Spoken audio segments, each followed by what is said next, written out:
I always believed that betrayal was something that happened to other people, not to me. For 10 years, I thought I had a loving, stable marriage with my wife, Laura. We met in college, built a life together, bought a home, and even planned to have kids soon. She was ambitious, driven, and when she landed a job at a prestigious law firm, I was beyond proud. I encouraged her, supported her long hours, and trusted her completely, until I started noticing the small changes. At first, it was subtle. She began dressing differently, expensive outfits, perfect hair, perfume I had never smelled before. When I complimented her, she brushed it off with a casual, "Just want to look professional." Then came the late nights.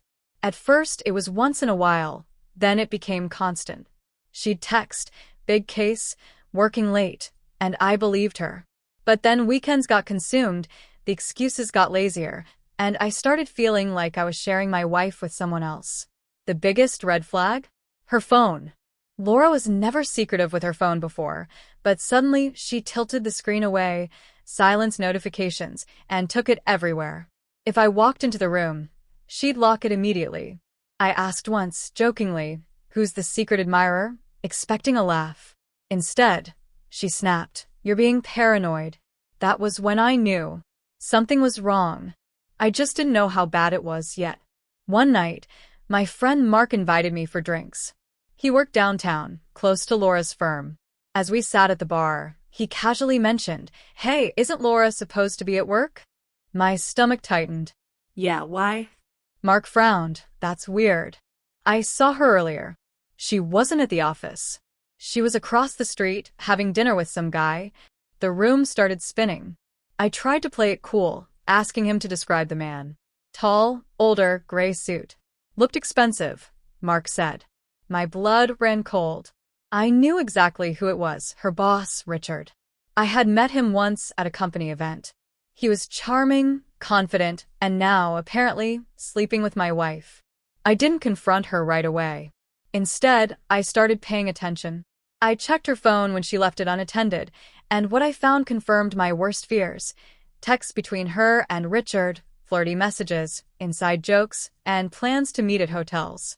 I felt sick, but I didn't let on that I knew. Instead, I started planning. If they thought they were being careful, I'd show them just how wrong they were.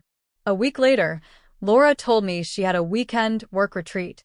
My heart pounded as I smiled and said, "Sounds great, have fun."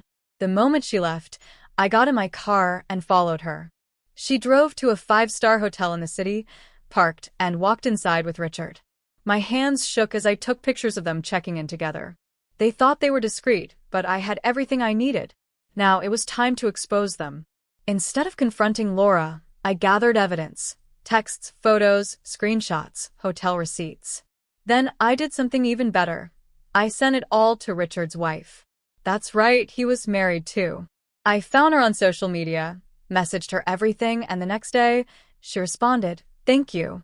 Let's ruin them." Fast forward to Monday morning. Laura went to work like it was just another day. But when she walked into the office, chaos erupted. Richard's wife had sent all the evidence to HR, every partner at the firm, and even a few clients. Richard was immediately removed from his position, his career destroyed. Laura? Fired on the spot for inappropriate conduct with a superior. She called me in tears, saying, "Mike, I don't know what happened. It's like someone set us up." I calmly replied, "I know exactly what happened. And I set you up." The silence on the phone was delicious. When she got home that night, she found divorce papers on the table. "I know everything," I said before she could even speak. "And I already sent copies of your texts and pictures to your parents. Thought they should know what kind of person you are." She collapsed onto the couch, sobbing, begging for another chance, swearing it was a mistake. I didn't care. I had spent months living a lie, and now it was my turn to take control. The divorce was brutal for her. With all the evidence I had, she walked away with nothing. No alimony, no house, nothing. I made sure of that. Richard, now jobless and divorced, ghosted her within weeks. Last I heard, she was struggling to find work, her reputation in ruins. As for me, I moved on. It wasn't easy, But I learned that betrayal doesn't define you, how you handle it does. And trust me, there is nothing more satisfying than watching a cheater's world crumble right in front of them.